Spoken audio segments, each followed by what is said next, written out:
तू, दिव्या, आलोक, पलक, श्याम, गौरी, ऐश्वर्या, विवेक, शंकी। क्या हाल है भाई आप लोगों के? बढ़िया, फर्स्ट क्लास, शानदार जानदार, एकदम झकास। तो यूपी पुलिस कांस्टेबल का पेपर हुआ है। यूपी पुलिस कांस्टेबल का पेपर पहले से बहुत आसान हुआ है। और जैसा कि मैं देख पा रहा हूँ, शिफ्ट 1 का जो पेपर है अभी मैंने एनालाइज नहीं किया अपने यूट्यूब चैनल पर, लेकिन अभी थोड़ी देर में हम इस पेपर को एनालाइज भी करेंगे। और अभी इस पेपर में, हाँ, मैं पूरा पेपर अब देख पा रहा हूं, तो इसमें ना डिसीजन मेकिंग जो मैं देख रहा था कि क्वेश्चंस हैं डिसीजन मेकिंग के, लेकिन डिसीजन मेकिंग के इस बार एक भी क्वेश्चन नहीं पूछे गए हैं फर्स्ट शिफ्ट में। तो डिसीजन मेकिंग के क्वेश्चंस नहीं पूछे गए हैं, यानी कि और पुलिस आरक्षी है ना, पुलिस आरक्षी वाले जो क्वेश्चन थे, पुलिस कार्यवाही वाले जो क्वेश्चन थे, वो पुलिस कार्यवाही वाले क्वेश्चंस भी शायद इसमें एक भी नहीं पूछा गया है। तो दो क्वेश्चंस ने बच्चों को बहुत परेशान किया था। दो क्वेश्चंस ने बच्चों को बहुत परेशान किया था, पुलिस आरक्षी और डिसीजन मेकिंग। और पुलिस आरक्षी और डिसीजन मेकिंग, ये दोनों ही क्वेश्चंस यहां से हटा दिए गए हैं। ये दोनों ही क्वेश्चंस यहां से हटा दिए गए हैं। हाँ, ये दोनों ही क्वेश्चंस यहां से हटा दिए गए हैं। समझ रहे हो? तो पेपर का पैटर्न थोड़ा सा चेंज कर दिया गया। जो हम सोच रहे थे कि जो लेंदी पेपर बना था पुलिस कांस्टेबल का, वो लेंदी पेपर अब हटा दिया गया। पुलिस आरक्षी और डिसीजन मेकिंग, ये दोनों ही जो क्वेश्चंस हैं वो हटा दिए गए। तो पेपर बहुत इजी हो गया जब ये दोनों क्वेश्चंस हटा दिए। तो पेपर बहुत ही सिंपल हो चुका है, पेपर बहुत ही आसान हो चुका है आप लोगों के लिए, बहुत ही आसान हो चुका है। ठीक है, हम लोग क्या पढ़ रहे थे? हम लोग पढ़ रहे थे भैया, हम लोग पढ़ रहे थे, हाँ, हम लोग क्या पढ़ रहे थे भाई? डाइस चैप्टर पढ़ रहे थे हम लोग, है ना जी।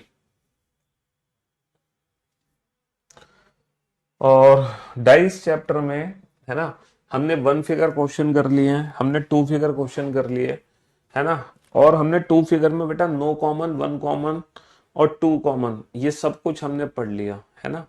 हमने नो कॉमन, 1 कॉमन, 2 कॉमन, ये सब कुछ हमने पढ़ लिया। फिर मैंने आप लोगों को कुछ क्वेश्चंस की प्रैक्टिस भी कराई थी। हालांकि ये वाले क्वेश्चन मैंने छोड़ दिए हैं क्योंकि ये मोर देन 2 फिगर वाले क्वेश्चन है। ठीक है, यहाँ पर हम 17 क्वेश्चन कर चुके हैं। अब इसके आगे हम चलते हैं 17 के आगे। ठीक है, 17 के आगे हम चलते हैं। और चलिए, आगे बढ़ने से पहले जो भी कुछ हमने पढ़ा है, मैं एक बार क्विक रिवीजन आप लोगों को कराना चाहूंगा। जो भी कुछ हमने पढ़ा है अभी तक, क्या पढ़ा है देखो। सबसे पहले मैंने आप लोगों को ना 1 फिगर वाले क्वेश्चन कराए थे। सबसे पहले मैंने आप लोगों को कौन से क्वेश्चन कराए थे? सबसे पहले मैंने आप लोगों को 1 फिगर वाले क्वेश्चन कराए थे, जिसमें डाइस की सिर्फ एक सिंगल फिगर दी जाती है, सिर्फ एक सिंगल फिगर, सबसे पहले। ठीक है, फिर मैंने आप लोगों को 2 फिगर वाले क्वेश्चन कराए थे, फिर मैंने आप लोगों को 2 फिगर वाले क्वेश्चन कराए। अच्छा, 2 फिगर के अंदर भी 3 केसेस बनते हैं, 2 फिगर के अंदर भी 3 केसेस बनते हैं। ठीक है। अच्छा, जो नोट हमने लिखा था वो सारे बच्चों को याद होगा ना? जो नोट हमने लिखा था, दो विपरीत सतह ना तो कभी एक साथ दिख सकती है और ना ही कभी एक साथ छिप सकती है। दो विपरीत सतह ना तो कभी एक साथ दिख सकती है और ना ही कभी एक साथ छिप सकती है। वो जो नोट हमने लिखा था वो हर बच्चे को पता होगा। ये था बेटा पहला क्वेश्चन, ये था दूसरा क्वेश्चन, ये था तीसरा क्वेश्चन और ये था चौथा क्वेश्चन। पहला क्वेश्चन 1 2 3, है ना, 1 2 3 4 5 6, है ना, 1 2 3 2 4 6, 1 2 3, है ना, 3 3 3 3 3 1 4, ये क्वेश्चंस हमने किए हैं। चलो, पहले तो आप इन चारों क्वेश्चन को सॉल्व कर लो, क्योंकि बेटा अभी तक मैंने आप लोगों को 1 फिगर क्वेश्चन सॉल्व करना सिखाया और 2 फिगर क्वेश्चन के अंदर 3 केस बनते हैं। पहला case when there is no common, दूसरा case when there are only 1 common, when there is only 1 common, और तीसरा case when there are 2 common. ये 3 केसेस बनते हैं।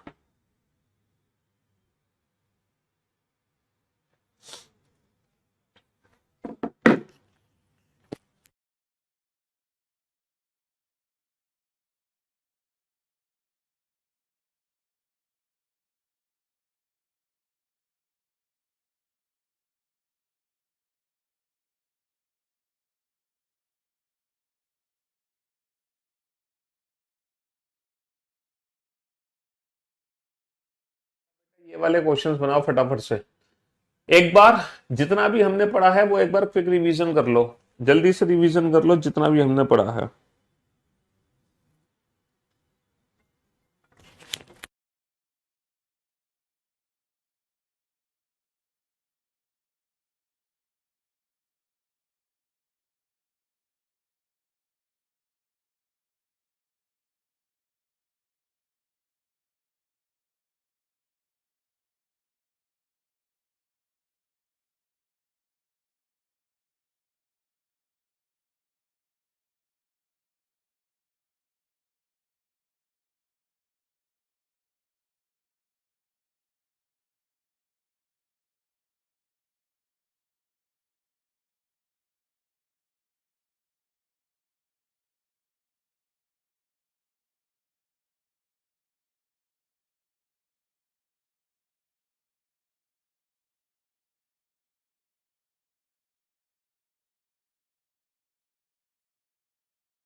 चलिए साहब, सर डाइस की डायरेक्शन समझा दो भैया। डाइस की डायरेक्शन क्या होती है, क्या होती है डाइस की डायरेक्शन? ये डाइस, इसकी डायरेक्शन क्या देखोगे आप हैं? कैसे इसकी डायरेक्शन समझोगे? ये डाइस है, क्लॉकवाइज और एंटी क्लॉकवाइज दो तरीके से घुमाया जाता है। या तो आप इसको ऐसे घुमाओगे, है ना, या फिर आप इसको ऐसे घुमाओगे। एंटी क्लॉकवाइज और क्लॉकवाइज देखो मैं समझाता हूं क्या है, जस्ट वेट। तो सबसे पहले तो बेटा ये क्वेश्चन है, ये क्वेश्चन सॉल्व होगा नो कॉमन ट्रिक से। नो कॉमन ट्रिक क्या कहती है? ये 3 नंबर हमेशा एक साथ रहेंगे और इन 3 नंबर के विपरीत बाकी के 3 नंबर आ सकते हैं। बाकी के 3 नंबर कौन से हैं? 4, 5, 6। दूसरा बेटा, इस क्वेश्चन को भी नो कॉमन ट्रिक से सॉल्व करेंगे। ये 3 नंबर हमेशा एक साथ रहेंगे और इन 3 नंबर के विपरीत बाकी के भी 3 नंबर आ सकते हैं। बाकी के 3 नंबर क्या है? 4, 5। बाकी के 3 नंबर क्या है? 4, 5, 6। समझ रहे हो? 1, 2, 3 के विपरीत 4, 5, 6 में से कुछ भी आ सकता है। 1, 2, 3 के विपरीत 4, 5, 6 में से कुछ भी आ सकता है। 1, 2, 3 के विपरीत 4, 5, 6 में से कुछ भी आ सकता है। समझ रहे हो? बहुत बढ़िया। अच्छा, इस क्वेश्चन को हम वन कॉमन ट्रिक से सॉल्व करेंगे। वन कॉमन ट्रिक क्या कहती है? नंबर्स को ऊपर नीचे लिख लो। देखो, अब मैं डायरेक्शन समझाता हूं कि क्लॉकवाइज और एंटी क्लॉकवाइज डायरेक्शन क्या है। क्लॉकवाइज का मतलब क्या होता है? क्लॉकवाइज का मतलब क्या होता है? In the direction of clock. Clockwise का मतलब होता है in the direction of clock, घड़ी की दिशा। घड़ी की दिशा, जब हम घड़ी की दिशा में घूमते हैं। घड़ी कैसे घूमती है हमारी? घड़ी हमारी ऐसी तो घूमती है। This is the direction of clockwise. अच्छा, एंटी क्लॉकवाइज का मतलब क्या होता है? घड़ी की विपरीत दिशा। घड़ी की विपरीत दिशा, this is the direction of anticlockwise, है ना, घड़ी की विपरीत दिशा। घड़ी की विपरीत दिशा, ठीक है। एक तो होती है हमारी घड़ी की दिशा, एक तो होती है हमारी घड़ी की दिशा, एक होती है हमारी घड़ी की विपरीत दिशा। ठीक है, घड़ी की दिशा होती है क्लॉकवाइज, घड़ी की विपरीत दिशा होती है हमारी एंटी क्लॉकवाइज। हमारी दो डायरेक्शंस होती हैं, क्लॉकवाइज होती है घड़ी की दिशा, एंटी क्लॉकवाइज होती है घड़ी की विपरीत दिशा। ठीक है, ये दो डायरेक्शन होती है। तो वन कॉमन ट्रिक क्या लगती है? कॉमन नंबर्स को ऊपर नीचे लिख लो। कॉमन से घड़ी की दिशा में चलो बेटा। 2 के बाद अगर मैं घड़ी की दिशा में घूमूंगा तो 1 आएगा, 1 के बाद 3 आएगा, 2 के बाद 1 आएगा, 1 के बाद 3 आएगा। जो काम पहले फिगर में किया 2 के बाद 4 आएगा, 4 के बाद 6 आएगा, 2 के बाद 4 आएगा, 4 के बाद 6 आएगा। तो मेरे दोस्तों, मेरे भाइयों, मेरे जिगर के टुकड़ों, 3 और 6 दोनों एक दूसरे के विपरीत होंगे, 1 और 4 दोनों एक दूसरे के विपरीत होंगे, और 2 के विपरीत क्या होगा? 3 और 6 एक दूसरे के विपरीत हो गए, 1 और 4 एक दूसरे के विपरीत हो गए। 2 के विपरीत होगा जो 1 से लेके 6 तक की संख्याएं बची हैं, 1 2 3 4 5 6। 3 और 6 एक दूसरे के विपरीत हो गए, 1 और 4 एक दूसरे के विपरीत हो गए। तो भैया 2 के विपरीत क्या होगा? 2 के विपरीत 5 होगा, 5 के विपरीत 2 होगा। ठीक है। अच्छा, इस क्वेश्चन को 2 कॉमन ट्रिक से सॉल्व करेंगे। 2 कॉमन ट्रिक क्या कहती है? 1 3 1 3 को हटा दो, तो भैया 2 के विपरीत क्या होगा? 2 के विपरीत होगा 4, 2 के विपरीत होगा 4, 4 के विपरीत 2 होगा। और ये जो 1 और 3 है, इसके विपरीत क्या होगा? 1 और 3 के विपरीत होगा 5 और 6, 5 और 6 के विपरीत होगा 1 और 3, है ना? 2 और 4 एक दूसरे के विपरीत हो गए, 1 और 3 के विपरीत होगा 5 और 6, 5 और 6 के विपरीत होगा 1 और 3। तो यहां तक हम पढ़ चुके हैं। ठीक है, हमने 1 फिगर क्वेश्चन कर लिए, हमने 2 फिगर में नो कॉमन पढ़ लिया, 1 कॉमन पढ़ लिया और 2 कॉमन पढ़ लिया। ये बताओ, इन 4 टाइप के क्वेश्चंस को सॉल्व करने में कोई दिक्कत? ये क्वेश्चन कंप्लीटली ऑप्शन डिपेंडेंट है, ये क्वेश्चन कंप्लीटली ऑप्शन डिपेंडेंट है, ये क्वेश्चन कंप्लीटली ऑप्शन डिपेंडेंट है। सिर्फ ये जो 1 कॉमन ट्रिक है ना, इसी क्वेश्चन का फिक्स्ड आंसर्स होते हैं, इसी क्वेश्चन के फिक्स्ड आंसर होते हैं। बाकी बाकी ये भी ऑप्शन डिपेंडेंट, ये भी ऑप्शन डिपेंडेंट, ये भी ऑप्शन डिपेंडेंट। अब मुझे उम्मीद है अब मुझे उम्मीद है कि अब आपको कोई दिक्कत नहीं होगा। डाइस की डायरेक्शन क्लॉकवाइज और एंटी क्लॉकवाइज समझा तो दी मैंने, बता तो दिया क्लॉक और एंटी क्लॉक क्या होता है, डाइस, है ना? अच्छा, डाइस को क्लॉकवाइज और एंटी क्लॉकवाइज घुमाओगे तो क्या आएगा? जैसे एक पासा है, अगर उसको 2 बार क्लॉक, देखो पासे को हम 2 तरीके से क्लॉकवाइज घुमा सकते हैं, मैं आपको बताना चाहूंगा, है ना? जैसे कि एक एक पासा है हमारा जो कि स्टैंडर्डाइज है, माना कि ये मानक पासा है, तो इसको अगर आपको क्लॉकवाइज घुमाना है ना, तो इसको 2 तरीके से क्लॉकवाइज घुमा सकते हो। एक तो बेटा ये वाली डायरेक्शन हमारी क्लॉकवाइज हो जाएगी, और एक ये वाली डायरेक्शन भी क्लॉकवाइज हो जाएगी, है ना? इस पासे को अगर आपको क्लॉकवाइज घुमाना है, इस पासे को,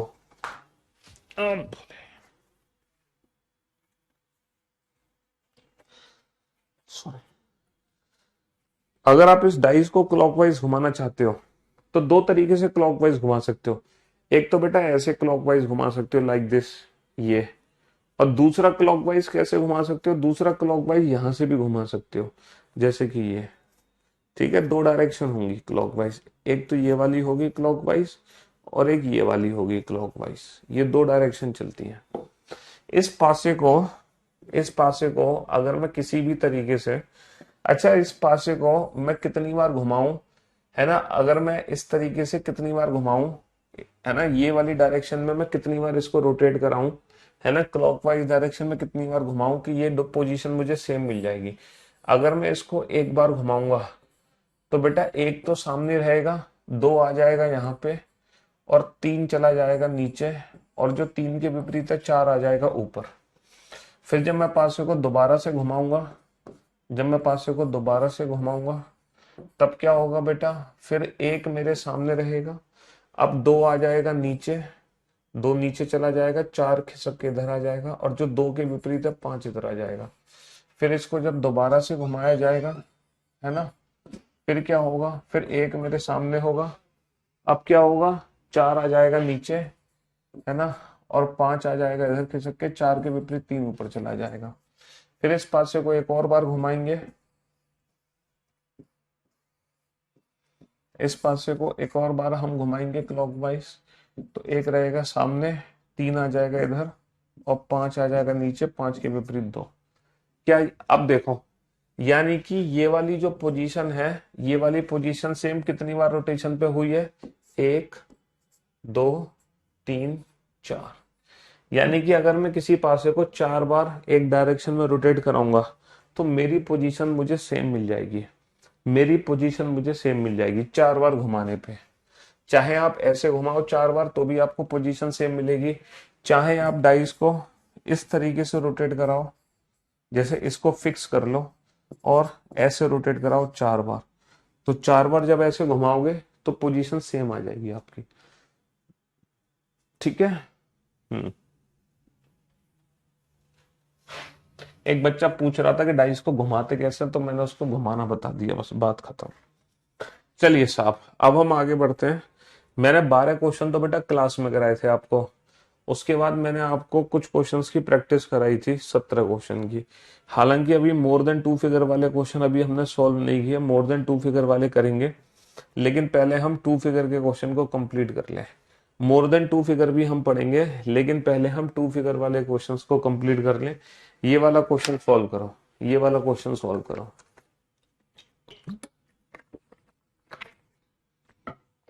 हम्म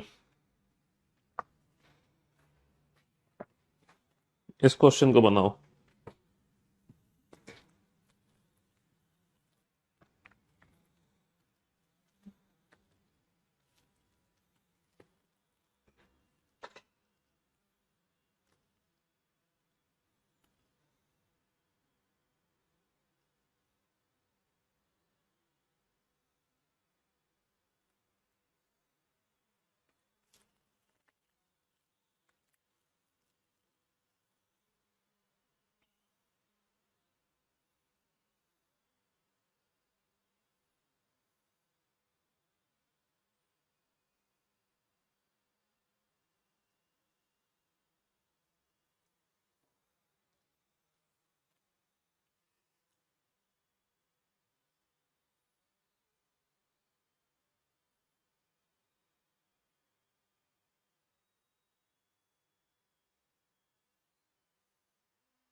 हाँ जी, चलिए साहब, अब आप लोग बोर्ड पे ध्यान से देखना और ध्यान से सुनने और समझने की कोशिश करना।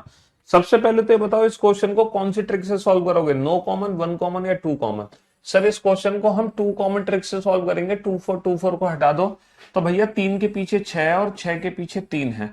तो हमें पता है सर, डाइस में दो विपरीत सतह कभी भी एक साथ नहीं दिख सकती। डाइस में दो विपरीत सतह कभी भी एक साथ नहीं दिख सकती, लेकिन बाकी के जो बचे हुए ऑप्शन में से कौन सा ऑप्शन सही होगा हम कैसे डिसाइड करें? क्योंकि यहां पर हमारे पास ना परफेक्ट आंसर नहीं है, मतलब परफेक्ट हमें नहीं पता कि कौन किसके विपरीत है। हमें सिर्फ इतना पता है कि 2 या 4 के जो विपरीत होगा वो होगा 1 या 5, और 1 या 5 के विपरीत होगा 2 या 4। तो इस बेसिस पे हम कैसे डिसाइड करें कि इन बचे हुए ऑप्शन में से कौन सा ऑप्शन करेक्ट है? तो मैं आप लोगों को एक जादुई ट्रिक बताने वाला हूं, ताकि आप अपने इस पूरे चैप्टर को विदाउट पेन सॉल्व कर सकें और जैसा कि हम जानते हैं कि हम अपना chapter without pen and paper solve कर रहे हैं, ना तो हमें पेन की जरूरत है ना ही हमें पेपर की जरूरत है, और चुटकी बजाते ही हम अपने क्वेश्चंस के आंसर दे देते हैं विदाउट पेन एंड पेपर।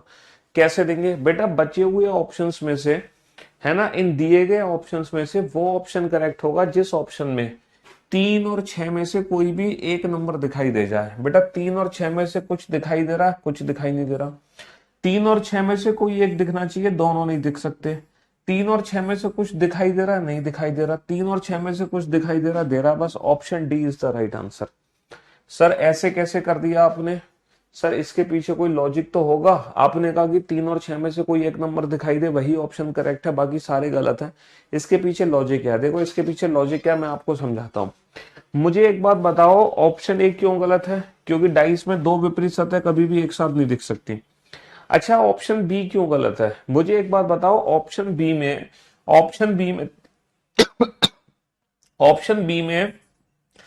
3 और 6 कहां पर है? 3 और 6 कहां पर है ये बताओ। ऑप्शन बी में 3 और 6 कहां पर है, और ऑप्शन सी में 3 और 6 कहां पर है? सर अगर मैं ऑप्शन बी और ऑप्शन सी को ध्यान से देखूं तो ऑप्शन बी और सी में 3 और 6 दोनों छिपे हुए हैं। सर 3 और 6 दोनों छिपे हुए हैं, सर 3 और 6 दोनों छुपे हुए हैं। ऑप्शन बी और ऑप्शन सी में 3 और 6 दोनों छुपे हुए हैं। डेफिनेटली दोनों छिपे हुए हैं। 3 और 6 यहां भी छिप गए हैं और 3 और 6 यहां भी छिप गए हैं। छिपे हुए हैं कि नहीं छिपे हुए? अगर दोनों नंबर मान लो छिपे हुए हैं, मान लो कोई भी दो नंबर छिपे हुए हैं, जैसे कि आपको क्या दिखाई दे रहा है? आपको 1 दिखाई दे रहा है, आपको 2 दिखाई दे रहा है, आपको 3 दिखाई दे रहा है। 1 2 3, है ना, 4 5 6 ये तीनों नंबर छिपे हुए हैं।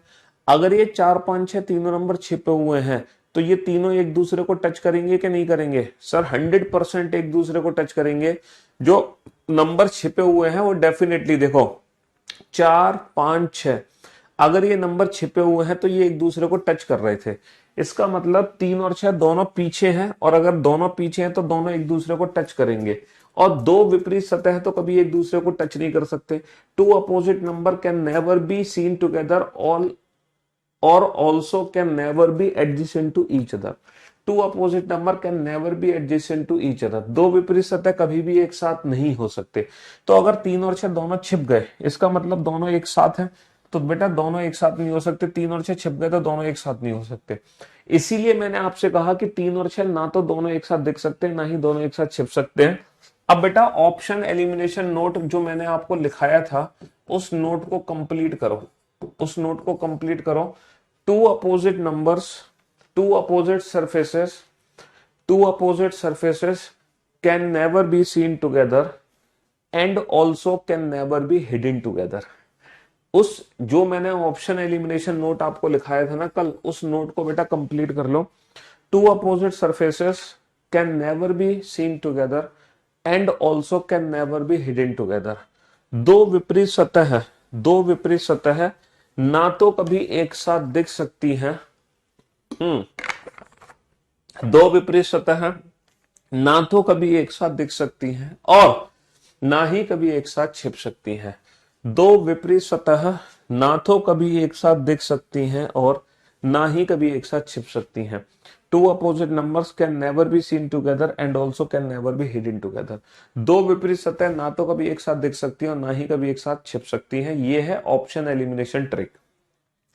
तो अगर मान लो 2 कॉमन में कोई ऐसा क्वेश्चन आता है, देखो 1 कॉमन में अगर ऐसा क्वेश्चन आता है तो तीन ऑप्शन एलिमिनेट हो जाते हैं बिना विदाउट एनी डाउट। लेकिन अगर 2 कॉमन में ऐसा कोई क्वेश्चन आए तो वहां पे ऑप्शंस कैसे एलिमिनेट करोगे? हमारा वो ऑप्शन करेक्ट होगा जिस ऑप्शन में 3 और 6 में से कोई एक नंबर दिखेगा। अब तुम ये मत कहना मान लो दो ऑप्शन है सर जिसमें 3 दिखाई दे रहा है, दूसरे में 6 दिखाई दे रहा है, तो बेटा वहां पे दो आंसर होंगे, क्योंकि इस क्वेश्चन के तो मल्टीपल आंसर्स होते हैं ना। इस क्वेश्चन का कोई एक आंसर थोड़ी है, इस क्वेश्चन के मल्टीपल आंसर्स हो सकते हैं, है ना, मल्टीपल आंसर्स हो सकते हैं। अब आप क्वेश्चन नंबर 19 को सॉल्व करो विदाउट पेन एंड पेपर, वो भी चुटकी बजाते ही। मुश्किल से आपका आंसर बेटा 2 सेकंड के अंदर आना चाहिए, 2 सेकंड के अंदर। ये बताओ कौन सा मेथड यूज होगा? Sir two common trick use होगी, टू कॉमन ट्रिक यूज होगी। कौन सी ट्रिक यूज होगी? सर यहाँ पे टू कॉमन ट्रिक यूज होगी, टू कॉमन ट्रिक यूज होगी। और हमें पता चल गया बी के अपोजिट क्या है एफ, एफ के अपोजिट क्या है बी, बी के अपोजिट क्या है एफ, एफ के अपोजिट क्या है बी। बी के अपोजिट एफ, एफ के अपोजिट बी, तो बचे हुए बेटा बी और एफ दोनों एक साथ दिख नहीं सकते सर, बी और एफ दोनों एक साथ छिप नहीं सकते सर, बी और एफ दोनों एक साथ दिख नहीं सकते, बी और एफ दोनों एक साथ छिप नहीं सकते, किसी एक लेटर का दिखना जरूरी है। अब तुम ये मत कहना कि सर ए और सी के अपोजिट डी और ई है, तो तुम ये मत कहना कि सर सी के विपरीत तो ई है, तो सी और ई एक साथ कैसे दिखाई देने लग गए। सर सी के अपोजिट तो ई है, सी और ई एक साथ कैसे दिखने लग गए, तुम ये मत कहना। मेरे दोस्तों, मेरे भाइयों, मेरे जिगर के टुकड़ों, सी और ई ये दोनों अपोजिट हैं, ये डेफिनेट नहीं है। जरूरी नहीं है कि सी के अपोजिट ई है बेटा, सी के अपोजिट ई की जगह सी के अपोजिट डी भी हो सकता है। जरूरी थोड़ी है कि सी के अपोजिट ई है बेटा, सी के अपोजिट डी भी तो हो सकता है, सी के अपोजिट डी भी हो सकता है, सी के अपोजिट डी भी हो सकता है। ये जरूरी नहीं है कि सी के अपोजिट पक्का ई ही होगा, सी के अपोजिट डी भी हो सकता है ना। हाँ जी।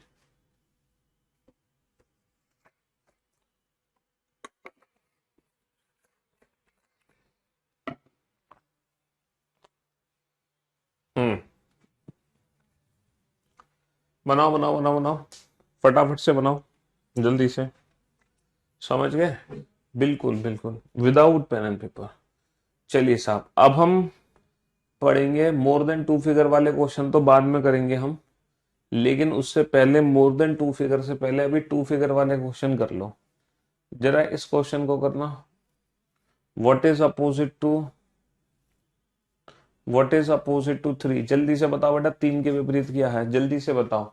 अभी सिर्फ हम दो फिगर वाले ही क्वेश्चन कर रहे हैं, अभी हम दो फिगर वाले ही क्वेश्चन कर रहे हैं, दो से ज्यादा फिगर वाले क्वेश्चन नहीं कर रहे। 1 2 3 के विपरीत 4 5 6 है, तो भैया 3 के विपरीत क्या होगा सर, 3 के विपरीत 4 भी आ सकता है, 3 के विपरीत 5 भी आ सकता है, और 3 के विपरीत 6 भी आ सकता है ना। 1 2 3 ये तीनों नंबर एक साथ रहेंगे, और इन तीनों नंबर के विपरीत बाकी के 3 नंबर हो सकते हैं। बाकी के 3 नंबर क्या है, बाकी के 3 नंबर है 4 5 6। 1 2 3 के विपरीत 4 5 6 में से कुछ भी आ सकता है, तो 3 के विपरीत 4 5 6 में से कुछ भी आ सकता है, 3 के विपरीत 4 5 6 में से कुछ भी आ सकता है ना। 2 4 6 के विपरीत 1 3 5 है, 2 के विपरीत क्या होगा, 2 के विपरीत क्या होगा सर, नो कॉमन ट्रिक का यूज होगा। 2 4 6 ये तीनों नंबर एक साथ रहेंगे, नो कॉमन ट्रिक का यूज होगा। इसके विपरीत 1 3 5 में से कुछ भी आ सकता है, तो भैया 2 के विपरीत 1 भी हो सकता है, 3 भी हो सकता है, और 5 भी हो सकता है। 2 के विपरीत 1 भी हो सकता है, 3 भी हो सकता है, 5 भी हो सकता है ना। बताओ कौन सी ट्रिक का यूज करोगे सर, नो कॉमन ट्रिक का यूज करोगे। 6 के विपरीत 1 2 6 3 4 5, तो 6 के विपरीत सर 3 भी हो सकता है, 6 के विपरीत 4 भी हो सकता है, 6 के विपरीत 5 भी हो सकता है। नो कॉमन ट्रिक यूज होगी, है ना। अच्छा, ये बेटा 3 फिगर क्वेश्चन है, अभी मोर देन 2 फिगर वाले नहीं करने हमें, अभी हम सिर्फ 2 फिगर क्वेश्चन ही करेंगे। चलिए साहब, बहुत बढ़िया बहुत बढ़िया बहुत बढ़िया। तो 2 फिगर क्वेश्चंस आप लोगों ने बनाए। अच्छा, अब मैं एक क्वेश्चन और पूछूंगा, पहले उसका और आंसर दो, फिर मैं आगे बढ़ता हूँ। मैंने क्लास में जो क्वेश्चंस कराए थे आपको, क्लास में 12 क्वेश्चन करा दिए ना, 12 के अलावा कुछ और पढ़ाया नहीं, बाकी तो प्रैक्टिस सेट है। हाँ जी, 12 क्वेश्चन मैंने आपको क्लास में कराए, कौन कौन से कराए दोबारा से देख लो, वो तो प्रैक्टिस के क्वेश्चन है। देखो, पहला क्वेश्चन था 1 फिगर वाला, जो कि ऑप्शन डिपेंडेंट था, मैंने बताया था कि बेस्ट ऑप्शन कैसे चूज करना है। दूसरा क्वेश्चन था 1 फिगर वाला, जो कि ऑप्शन डिपेंडेंट क्वेश्चन था, मैंने बताया था कि बेस्ट ऑप्शन कैसे चूज करना है। तीसरा क्वेश्चन था 1 फिगर वाला, जो कि ऑप्शन डिपेंडेंट था, मैंने बताया था बेस्ट ऑप्शन कैसे चूज करना है। चौथा क्वेश्चन था बेटा 2 फिगर में नो कॉमन वाला, और नो कॉमन भी ऑप्शन डिपेंडेंट है, मैंने बताया था बेस्ट ऑप्शन कैसे चूज करना है।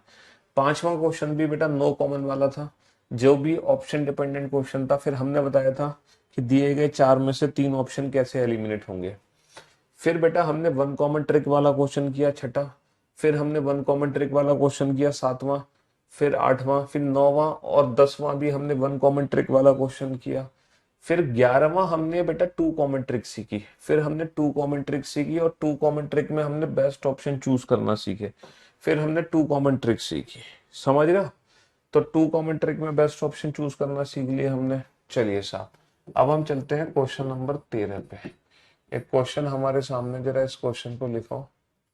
और 1 2 3,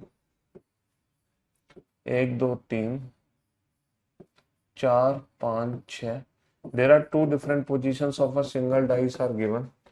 क्वेश्चन आपसे पूछा है find the number which is opposite to 2। 2 के विपरीत सतह ज्ञात करो। 4 5 6, 4 5 6। ठीक है,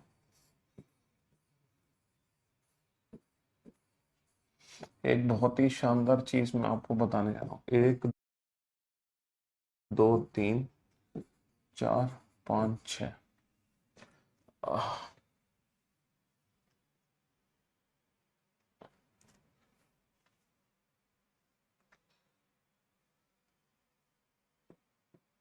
4 6 5। If 1 is opposite to 6, then what is opposite to 2?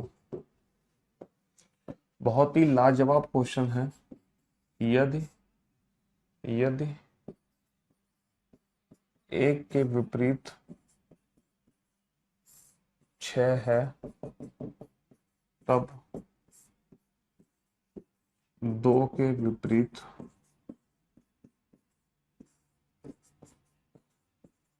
सतह ज्ञात कीजिए। यदि 1 के विपरीत 6 है, तब 2 के विपरीत सतह ज्ञात कीजिए। 4 5 6। हाँ जी, ये जो क्वेश्चन है बेटा, ये स्पेशल क्वेश्चन है।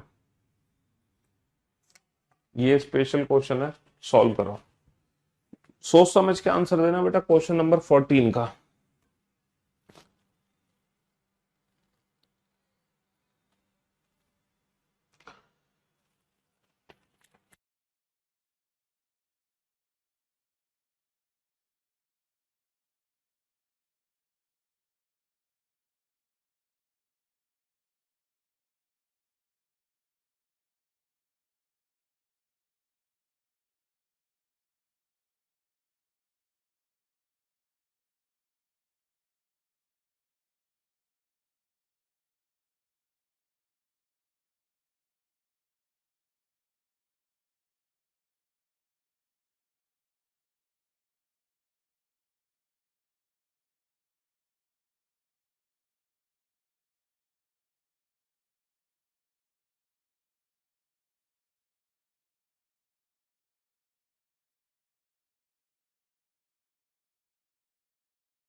चलिए साहब, तो मेरे दोस्तों, मेरे भाइयों, मेरे जिगर के टुकड़ों, अब आप बोर्ड पे ध्यान से देखना, ध्यान से सुनने और समझने की कोशिश करना। देखो, ये जो क्वेश्चन है ये नो कॉमेंट ट्रिक से सॉल्व होगा। यहाँ पर हम 100% जानते हैं 1 2 3 के विपरीत 4 5 6 में से कुछ भी आ सकता है। 1 2 3 के विपरीत 4 5 6 में से कुछ भी आ सकता है। तो 2 के विपरीत 4 भी हो सकता है, 5 भी हो सकता है, 6 भी हो सकता है। बेटा ये नो कॉमेंट ट्रिक का क्वेश्चन है। लेकिन यहाँ पे कंडीशन कर दी, इफ 1 इज अपोजिट टू 6, हमने बोल दिया यदि एक जो है वो 6 के विपरीत है। हमने 100% श्योरिटी दे दी कि एक 6 के विपरीत है ना। तब तब 2 के विपरीत क्या होगा, तो तुम ये मत कहना कि सर एक अगर 6 के विपरीत है तो 2 के विपरीत क्या होगा, 2 के विपरीत 4 और 5 हो जाएगा। अगर एक 6 के विपरीत है तो 2 के विपरीत 4 और 5 हो जाएगा। कुछ बच्चे कह रहे हैं सर यदि एक 6 के विपरीत है यानी कि ये एक मानक पासा है, तो मानक पासा है तो 2 के विपरीत 5 हो जाएगा।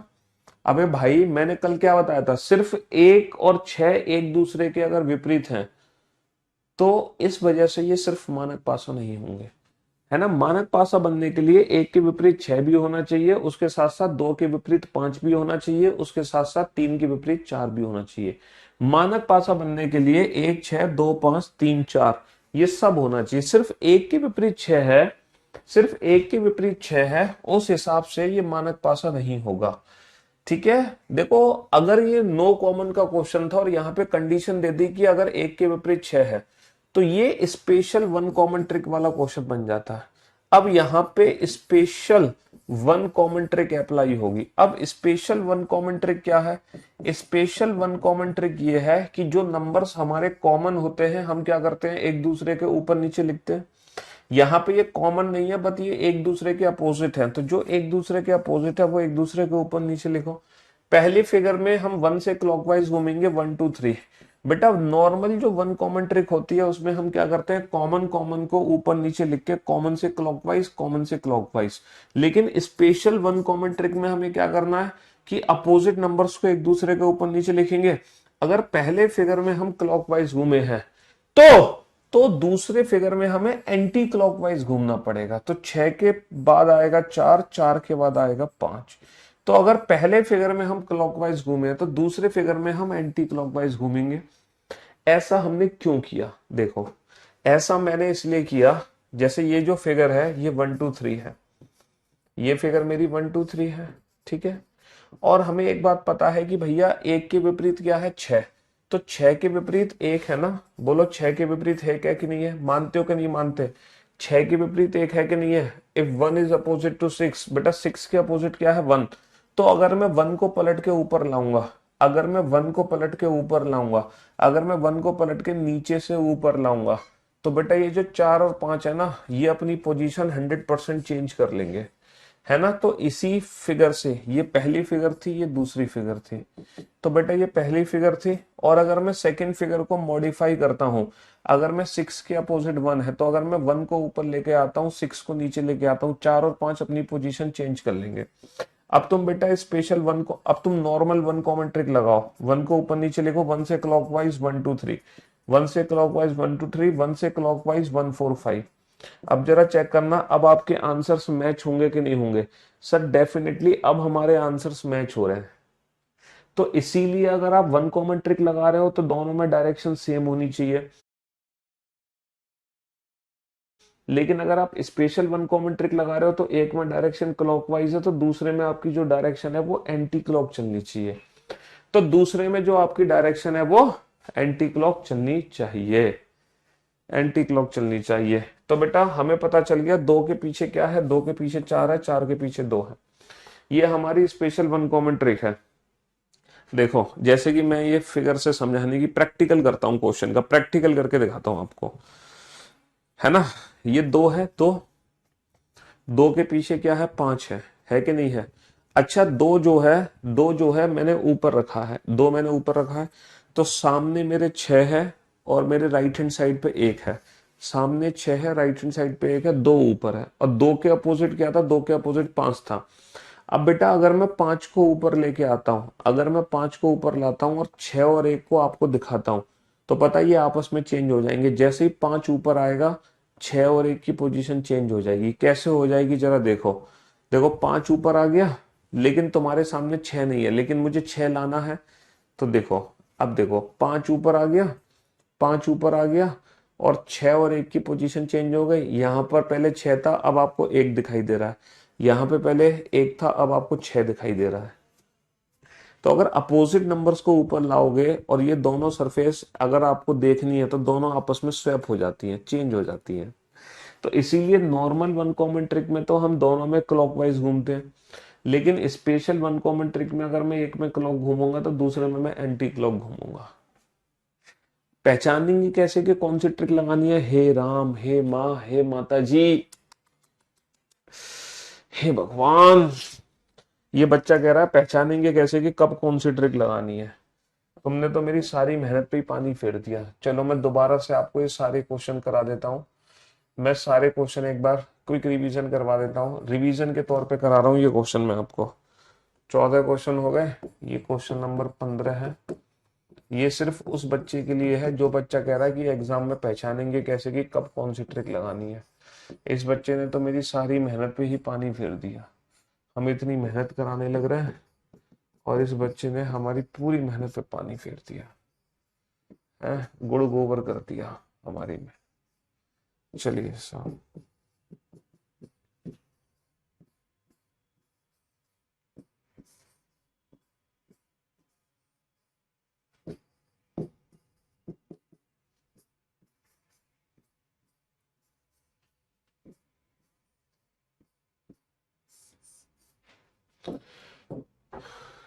ए बी सी, ए बी सी, ठीक है, A B C D E F. बताओ ए के अपोजिट क्या है? बताओ ए के अपोजिट क्या है? A B C D E F. If B is opposite to F, then what is opposite to A? Then what is opposite to A? A, B, C, A, D, F. Opposite to A. A, B, C, and A, C, E. Opposite to A.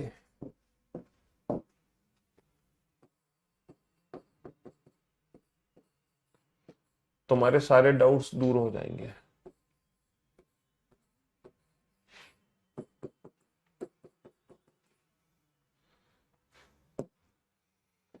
A B सी है ना, ए C ई।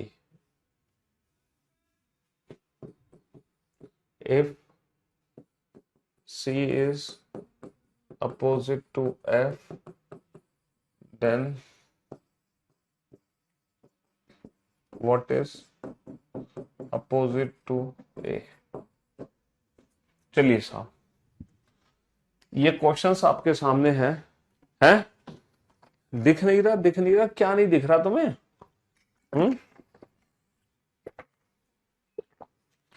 चलो, अब आपके सारे doubts दूर हो जाएंगे जब आप इन सारे क्वेश्चंस को बना लोगे। आपके सारे डाउट्स दूर हो जाएंगे इन क्वेश्चंस को बनाने के बाद।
20 नंबर क्वेश्चन देखिए, तो 20 number question A B C A C E, if C is opposite to F then what is opposite to ए।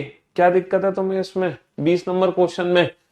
चलिए साहब, अब आप लोग बोर्ड पे ध्यान से देखना और ध्यान से सुनने और समझने की कोशिश करना, इन क्वेश्चंस को हमें कैसे डील करना है। बोर्ड पर ध्यान से देखना बेटा। ए के विपरीत क्या है? देखो ये जो तीनों लेटर है ये हमेशा एक साथ रहेंगे, और इस ए के विपरीत ए बी सी, ये तीनों लेटर एक साथ रहेंगे। ए बी सी के विपरीत बेटा डी ई एफ में से कुछ भी आ सकता है। तो ए के विपरीत डी भी आ सकता है, ए के विपरीत ई भी आ सकता है, ए के विपरीत एफ भी आ सकता है ना। What is opposite to A? Again A के विपरीत डी भी आ सकता है, ए के विपरीत ई भी आ सकता है, ए के विपरीत एफ भी आ सकता है ना। If B is opposite to F, यदि बी जो है एफ के विपरीत है, यदि बी जो है वो एफ के विपरीत है, then what is opposite to A? तब ए के विपरीत क्या होगा? यदि बी एफ के विपरीत है, यदि बी एफ के विपरीत है, तब ए के विपरीत क्या होगा? बेटा A B C D E F, यहां पर स्पेशल वन कॉमन ट्रिक लगेगी। स्पेशल वन कॉमन ट्रिक कैसे लगेगी? बी और एफ को एक दूसरे के ऊपर नीचे लिख दो, है ना। बी से क्लॉकवाइज बी सी ए। अब आप समझ गए बेटा स्पेशल वन कॉमन ट्रिक कहाँ लगेगी। तो यहां पर हमें एफ से एंटी क्लॉकवाइज घूमना है, F E D, F E D. तो बेटा ए के विपरीत क्या होगा? ए के विपरीत सिर्फ और सिर्फ डी होगा। ए के विपरीत यहाँ पे तो डी एफ था, यहाँ भी डी एफ था, लेकिन यहाँ पर सिर्फ और सिर्फ ए के विपरीत डी होगा। यहाँ पे स्पेशल वन कॉमन ट्रिक लगेगी क्योंकि बी के विपरीत एफ है। भैया नो कॉमन में हमने कंडीशन दे दी, यहाँ पे हम कोई कंडीशन नहीं दे सकते क्योंकि ये तो डेफिनेट है। वन कॉमन ट्रिक लगेगी, ए को ऊपर नीचे लिख लो, ए से क्लॉकवाइज ए बी सी, ए से क्लॉकवाइज ए बी सी, और ए से क्लॉकवाइज ए डी एफ, और ए से क्लॉकवाइज ए डी एफ। तो ए के अपोजिट क्या आ जाएगा? ए के अपोजिट ई आ जाएगा। यहाँ पे कोई भी स्पेशल, ये तो नॉर्मल क्वेश्चन है, यहाँ पे कंडीशन बनी नहीं सकती, ठीक है। हाँ जी सर, यहाँ पे ए सी को हटा दो, तो बी के विपरीत ये है, तो ए के विपरीत क्या होगा? जो लेटर दिख नहीं रहे, ए और सी के विपरीत होंगे बेटा, क्या क्या होंगे? ए और बी, सी के विपरीत होंगे डी और एफ। तो ए के विपरीत क्या होगा? डी भी हो सकता है और एफ भी हो सकता है। ए के विपरीत क्या होगा?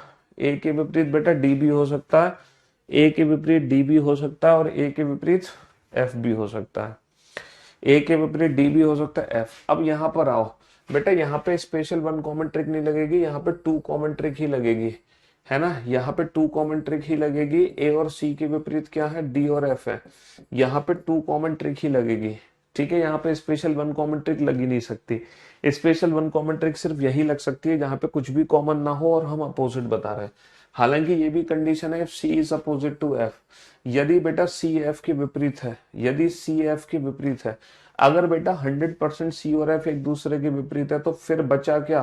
तो फिर ए के विपरीत डी होगा। तो फिर बचा क्या? ए के विपरीत डी होगा, डी के विपरीत ए। अब तो कोई दिक्कत नहीं है आपको। सर 17 नंबर क्वेश्चन में तो एफ डी ई क्यों नहीं होगा? अरे 17 नंबर क्वेश्चन में कंडीशन बेस्ड हो गया ना, if B is opposite to F. हमने ये कंफर्म कर दिया कि भैया यदि बी के विपरीत एफ है, ये तो मैं बता दिया। तो यहाँ पे स्पेशल वन कॉमन ट्रिक लगती है, यहीं पे तो लगती है स्पेशल वन कॉमन ट्रिक। अब आप समझ गए बेटा कब किस क्वेश्चन में no common trick, no common trick, special one common trick, one common trick, two common trick, two common trick. अब तो आपको कोई डाउट नहीं है कि ये no common trick, one common trick, two common trick कहां पे यूज होनी है। भाई no common trick, no common trick, one common trick, two common trick, two. अगर कोई भी सरफेस कॉमन नहीं है तो नो कॉमन ट्रिक, एक सरफेस कॉमन है वन कॉमन ट्रिक, दो सरफेस कॉमन है तो टू कॉमन ट्रिक। और जो स्पेशल वन कॉमन ट्रिक है वो नो कॉमन में ही लगती है। अगर नो कॉमन में अगर मैं कोई भी सरफेस अपोजिट कर दूं, तो भैया आज वैसे भी वीकेंड का वार है, तो आज के लिए सिर्फ इतना ही। अब कुल मिलाकर बेटा इस चैप्टर में आप दो केस कंप्लीट कर चुके हैं। पहला केस वन फिगर क्वेश्चन, दूसरा केस टू फिगर क्वेश्चन। अब वन फिगर और टू फिगर का दुनिया का कोई भी क्वेश्चन आ जाए आप बना दोगे। नेक्स्ट क्लास में हम पढ़ेंगे मोर देन टू फिगर वाले क्वेश्चंस। नेक्स्ट क्लास में हम वो क्वेश्चंस पढ़ेंगे जिसमें हमारे क्वेश्चन में दो से ज्यादा फिगर होंगी, है ना। हमारे क्वेश्चन में दो से ज्यादा फिगर होंगी। आज के लिए सिर्फ इतना ही। Love you guys, love you all, take care.